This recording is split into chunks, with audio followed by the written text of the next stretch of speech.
Uzbekistan के समरकंद शहर से 25 किलोमीटर की दूरी पर यह है इस्लामिक हदीस के सबसे बड़े स्कॉलर्स में से एक इमाम बुखारी का कब्र मुबारक। हिजरी के 194 साल बाद इमाम बुखारी का जन्म उज़्बेकिस्तान के बुखारा शहर में हुआ और बचपन से ही इमाम बुखारी की मेमोरी काफी स्ट्रॉन्ग थी। सिर्फ 7 साल की उम्र में इमाम बुखारी 7000 हदीस याद कर लेते हैं और 14 साल की उम्र आते आते बुखारा में जितनी भी हदीस अवेलेबल थी उन सभी को मेमोराइज कर लेते हैं। बुखारा की सभी स्कॉलरशिप पूरी करने के बाद इन्हें मौका मिलता है मक्का जाने का अपने भाई और माँ के साथ। हज पूरा कर वापसी के वक्त इमाम बुखारी अपने घर वालों के साथ वापसी के लिए मना कर देते हैं और मक्का में रहकर अपनी एजुकेशन को इम्पोर्टेंस देते हैं। अगले 10 सालों तक ये मक्का और मदीना के इलाकों में अलग अलग हदीस की खोज में घूमते रहते हैं और 18 साल की उम्र में इन्होंने एक किताब लिखी इल्म अल रिजाल के नाम से और इस किताब में हदीस के नैरेटर्स की लाइफ के बारे में लिखा। आज की तारीख तक इस किताब को सबसे पहले रेफर किया जाता है हदीस के नैरेटर्स के लाइफ को समझने के लिए। इमाम बुखारी मास्टर्स ऑफ थियोलॉजी और फिक भी थे। इन्होंने अपनी पूरी जिंदगी में 1080 टीचर्स से नॉलेज लिया और हर एक टीचर से 10,000 से भी ज्यादा हदीस सीखी। एक बार इमाम बुखारी अपने गुरु इशाक इब्न राहवे के साथ बैठे थे जब इनके गुरु एक आइडिया सजेस्ट करते हैं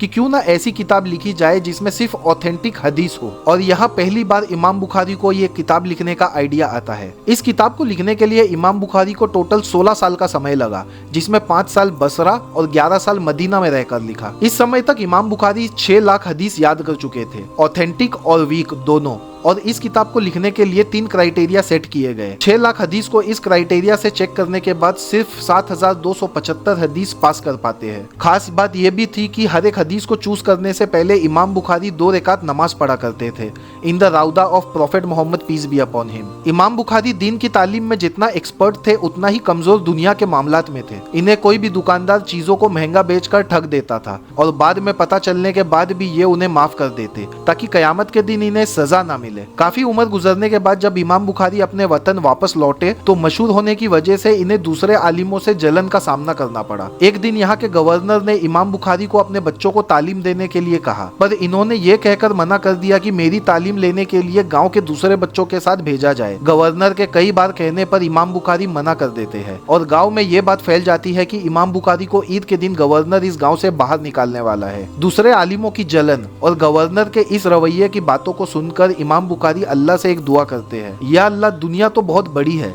पर मेरे लिए काफी सख्त हो चुकी है। जब ईद के दिन इमाम बुखारी गांव के बाहर जा रहे थे तब उनकी मौत हो जाती है। ऐसा कहा जाता है कि दफनाने के अगले 3 दिनों तक इनकी कब्र की मिट्टी से अतर की खुशबू आती थी और आसपास के लोग इनके कब्र की मिट्टी चुराने लगे। इसे देख करीबी उलमा अल्लाह से दुआ करते हैं कि इस खुशबू को खत्म की जाए और 3 दिन के बाद ये खुशबू आना बंद हो जाती है।